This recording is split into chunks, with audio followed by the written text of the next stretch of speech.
многу предизвици пред нас, но подготвени ја пречекуваме. Оваа нова учебна година 2025-26. Разговараме со министерката за образование и наука Весна Јаневска. Добро утро. Добро утро. Министерке, денеска наставниците ќе ги пречекаат учениците. И додека зборуваме, веќе се во училишните клупи, во училниците, во училиштата. Дали има учебници за секој дете? Прво дозволете ми да им пожелам на сите ученици кои денес влегоа во училишните клупи многу успех во следната учебна година, а исто така и на наставниците кои треба да ги поучуваат овие учебници. Оваа година ќе има учебници, по сите предмети и ќе има учебници за сите ученици. Не се гордеам со тоа што во 21 век велам дека ќе има учебници, како да е тоа некаков преголем успех за нешто што би требало да биде вообичаено. Но пак е и успех со оглед на тоа какви се проблеми имавме во минатото. Проблемите се решени, учениците ќе добијат учебници и нивно е сега да го совладуваат знаењето, да ги совладуваат информациите во учебниците за и себе и на сите околу себе да си овозможат малку подобар живот и подобра иднина. За прв пат ќе имаат и подолго време, ќе имаат и учебници по странски јазик. Секако ќе има учебници по странски јазици. Еве, по толку многу години успеавме да набавиме и учебници по странски јазици од 1 до 9, од 1 до 4 клас гимназија, средните стручни училишта сите ќе имаат учебници по странски јазици, англиски, германски, француски, италијански. Да. Така да јас останува само да им порачам на учениците дека се е нивно и пред нив да повелат да постигнуваат успеси. И со мерак, веројатно. Министерке, ве прашувам за следното. Кога разговаравме во јуни месец, кога зборувавме за резултатите од матурата, од приемните испити, разговаравме за тоа колку тие не соодвестуваа со постигнатиот успех кој што го видовме на свидетелствата. Сите петки и така натаму. Беше еден предизвик за кој што и вие бевте помалку загрижени, каде е пропустот. И сега малку сум изненадена искрено, затоа што образовните програми ги менувате, односно ги враќате како некогаш што биле. Па во 7 оделение, децата ќе учат историја, географија, физика, хемија.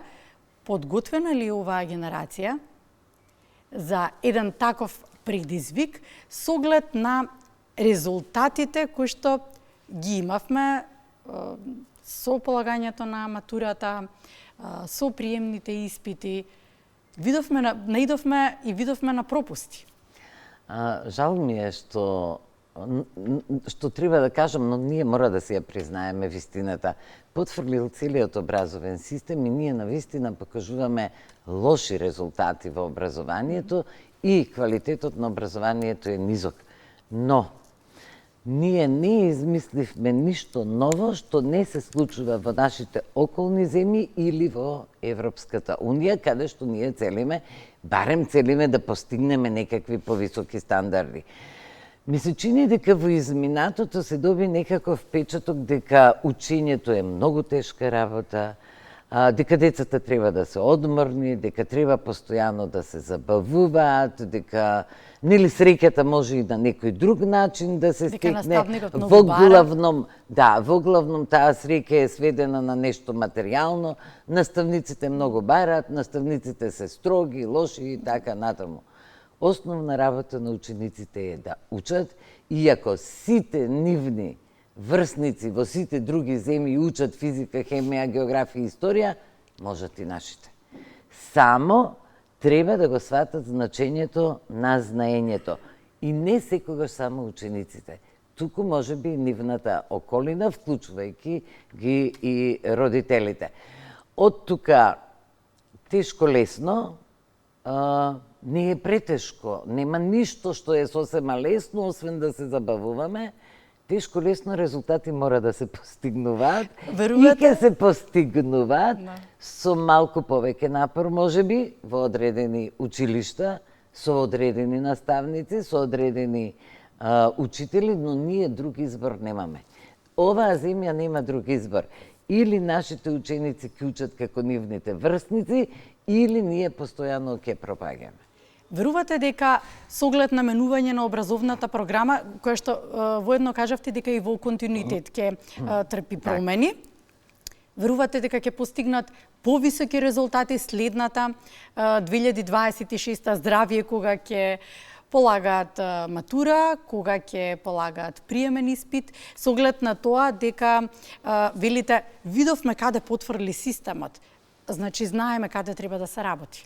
Така, кога ќе ги детектираме пропустите, ќе можеме и да бараме решение за она што сме го пропуштиле. Додека молчиме и не ги гледаме, не се бара ниту пак решение. Убедена сум дека ќе фатиме некаков соодветен тек во образованието. Многу нешта правиме во моментов за да го обезбедиме тој пат, тој прв, втор, трет, чекор. Не велам дека се почнува од нас, нели? Има и минато. Но да обезбедиме некаков правец и да ги осигураме чекорите кои ќе треба да се превземаат во иднина, за да стигнеме до ова. Јас сум вечити оптимист, така се вели тоа, нели, вечен оптимист. Верувам дека со работа, со континуитет во таа работа, можеме да ги постигнеме резултатите, затоа што де факто тоа не е нешто што не се постигнува. Навистина не е.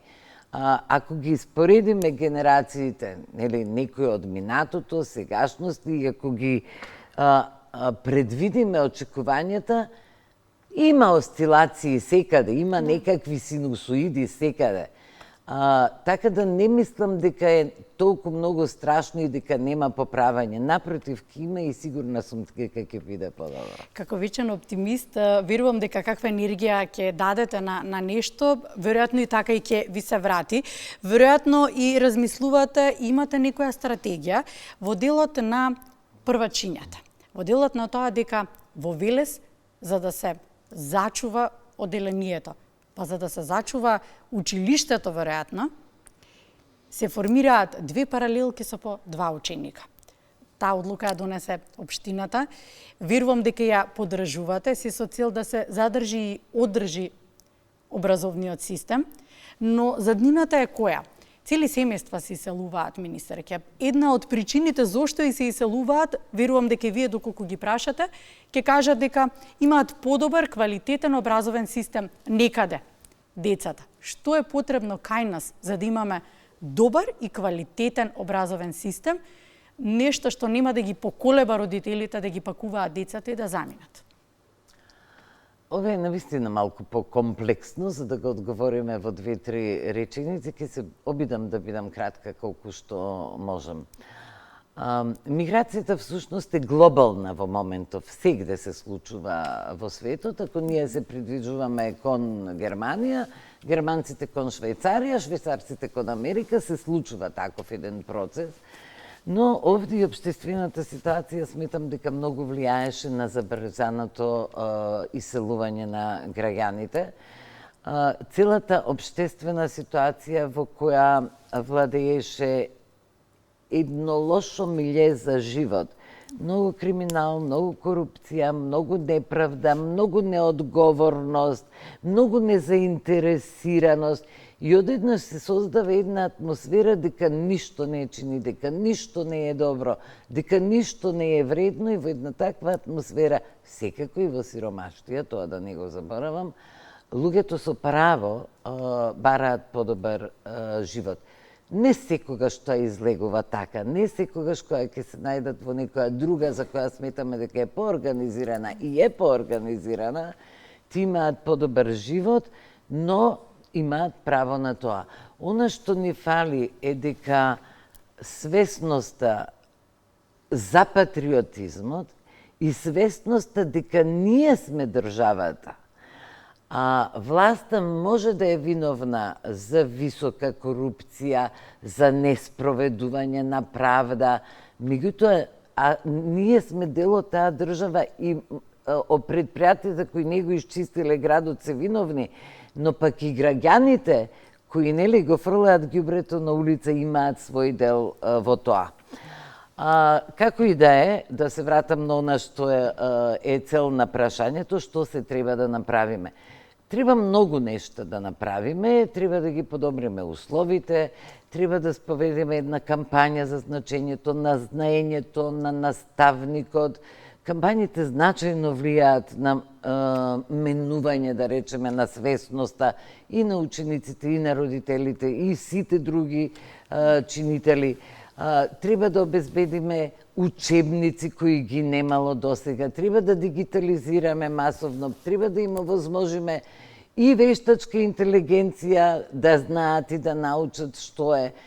Значи, мора паралелно, многу сме пропуштиле, жал ми е, сите заедно, и мора паралелно да возиме на неколку колосеци, за да можеме да стигнеме да се придвижиме, како велиме, замеец да добиеме, од кога ќе го добиеме, ќе почне да се движи со поголема брзина се што почнуваме. Се надевам дека ќе успеете многу проекти за кус временски период, ќе кажам, кус временски период. Многу проекти започнавте. Се надевам дека ќе успеете, оти ние сме едно општество кое што многу сака некои работи да се подобрат, но никако не сме подготвени за промени секогаш и да ги прифатиме промените, а промените се здрава работа. Новата учебна година, нов предизвик во делот на училишна кошничка, проект за непречено образование и во болнички услови, воведување на вештачка интелигенција, ги споменавте образовните асистенти, учебниците ги спомнуваме. Дали сме подготвени за се ова? Ова е само дел кој оваа година го сметавме за приоритет и кој требаше, па и мораше да се направи и се направи. Тоа мораше да се направи. Сега следи уште толку, па следната година уште толку. Да, ова се промени кои мора да ги направиме. Замислете, ние имавме образовен систем кој не нудеше образование во воспитно-поправни домови или не нудеше образование во болнички установи. Замислете, болни деца, хронично болни деца, деца болни од тешки болести, кои се борат, нели, се справуваат со тешки проблеми, се борат за живот и не им се вклучува наставникот или другарчињата воопшто. Јас и не очекувам дека тие 24 сата ќе седат над книга и ќе учат, но ќе добијат информација, нема да изгубат годината, ќе се дружат, ќе се социализираат, ќе види дека некој се грижи за нив. Се задржав на оваа тема затоа што навистина мислам дека е значајна. Како и да е, образовни асистенти ни требаат. Се што спомнавте се ни беше неопходно и се требало да биде сработено до сега. И ќе споменеме тука, јас навистина сакам ова да го споменеме уште неколку пати, ако треба, дека ќе поддржувате талентираните ученици со целосно покривање на трошоците за учество во надпревари. Тие се наши амбасадори, кај да патуваат, а забележавме дека навистина имаме многу талентирани деца. Инклузијата ја споменавме, дигитализацијата, тука и подобрување на оној електронски систем електронскиот дневник, така, електронскиот дневник. Да, очекувате и тука промени, некаде каде што имаше пропусти беа евидентирани, очекувате и тука. Добро, министерке, се во ова е предвидено во буџетот, во зголемувањето за образование, кој што никогаш досега немало толков буџет Министерството за образование? Да. Има ли простори за други работи кои што ги планирате? Јас и благодарам на владата за разбирањето, ти секој министер си го гледа својот ресор, нели? И сите бараат нешто. Добро, па нормално. Јас и благодарам на владата за разбирањето што образованието го стави како едно од приоритетните министерства и што навистина оваа година издвоивме рекорден буџет за да можеме сите овие проекти да ги спроведеме. Образованието е скапо и веројатно со Министерката за финансии следната година повторно ќе имаме мала борба за тоа колкав треба да биде буџетот, иако нели со полно разбирање Министерката кон образованието се однесува и кон сите други ресори. Ова беше мала шега за утринска емисија. Образованието е многу скапо, бара многу вложување. особено инфраструктурата ни бара многу вложување, но и модернизацијата, нели, технолошките средства, приклучокот кој треба да го фатат учениците, па и наставниците, и тие треба да се едуцираат во однос на новата технологија. Секако сите програми кои ги кажавме изискуваат средства, се трудиме максимално домакински да работиме, секој денар го штедиме и се обидуваме, всушност не мора да го заштедиме правилно, да го искористиме, за разлика од некои претходни години, каде што навистина беше видливо дека пари се потрошени, а учебници, например, нема. Образовни асистенти. Да. Дали ќе има? Има голема потреба за образовни асистенти. Дефектолози од друга страна не се сите кои што се образовни асистенти, а и потребата исто така дефектолози е голема, поради тоа што развојот на едно дете зависи токму од оваа поддршка, од образовните асистенти. Ки има образовни асистенти, за прв пат сега и во средно образование. Немаше, со законско решение, нели, овозможевме да има. Во основно има 1346, во средно ќе има и 130. Побарувачката е голема и во најголем број случаи оправдана, со тоа што јас сакам да пратам порака дека колку детето се поосамостојува, толку подобро за него и дека не е само образовниот асистент тој кој ќе му помогне во образованието на едно дете со посебни образовни потреби. Тука се вклучени исклузивни тимови, тука се вклучени наставници, секако и родителите се вклучени, така да сметам дека годинава и тој проблем постепено го решаваме, затоа што предвидуваме зголемување на бројот на образовни асистенти. Мислам дека, не мислам, со сигурност знам дека на последниот повик не се пријавија доволен број на образовни асистенти за средните училишта, но тој проблем секако ќе се надмине во идниот период. Дополнително, јас многу пати сум го кажала ова и треба да го знаат родителите, дека не е обврзно секое дете да има образовен асистент, зашто процесот е образовна асистенција. И еден асистент може да биде асистент и на 2, а понекогаш и на 3 дечиња, во зависност од тоа какви се посебните образовни потреби. Сакам да им пратам порака на родителите, дека не секогаш е најкорисно образовниот асистент да е цел ден и само со едно дете. Колку повеќе ги осамостоиме, толку подобро ќе биде за нив. Но да не се грежат, ќе има за сите. Министерке, да го заокружиме разговорот, знам дека брзате и знам дека треба да отидете денеска во основното училиште Кирил Печиновиќ, ти посакате да среќино на првачињата. Детски џагор тоа недостасуваше во училиштата, верувам дека сега има настимевки и кај наставниците, и кај децата, родителите. Денот ќе биде таков динамичен, емотивен за сите. Дали вие се сеќавате на првиот училишен ден? Секако. Мислам дека тој е толку многу значен. Мислам дека не се заборава, да. Мислам дека тој е толку многу значен што секако не се заборава. Учев во училиштето Коле Неделковски во Центар. Се сеќавам дека мајка ми ме однесе на првиот училишен час. Излегоа неколку наставнички, сите беа во класични костуми, носеа беџови на кои пишуваше прво А, Б, В, Г, Д. Јас бе во прво А и се сеќавам на мојата наставничка Зага. Тоа ќе ве праша. Таа беше крупна жена, имаше бордо костим и црвена коса. И беџовите ги носеа во следните неколку денови, за да знаеме која е наша наставничка, затоа што во сета таа гужва можеше да се случи и да ги заборавиме. Како знак на распознавање, Газа беше, и во истите костими доаѓаа неколку дена.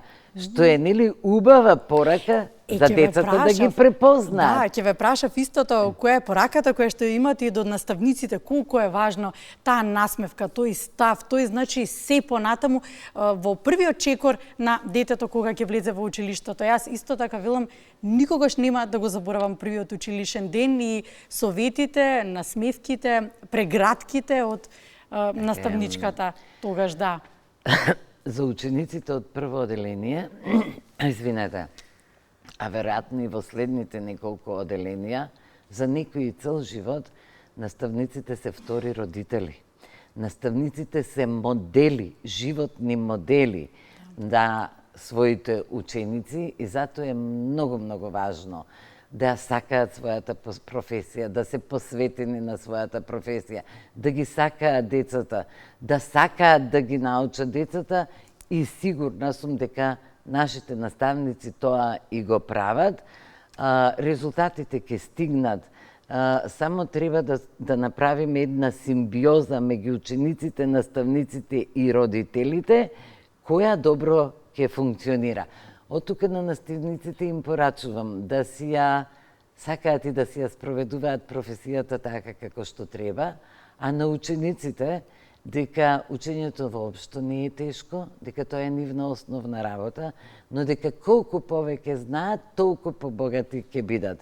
Треба да се ги почитуваат првенствено наставниците, секако родителите, и да влегуваат силно и смело во животот, и ова е почеток на еден малку поразличен живот, колку се посмели, колку се повредни, колку повеќе знаат, толку ќе бидат поуспешни и ќе бидат многу среќни. Ви благодарам. Ви благодарам, министерке, посакам да имате убав и успешен ден. Благодарам.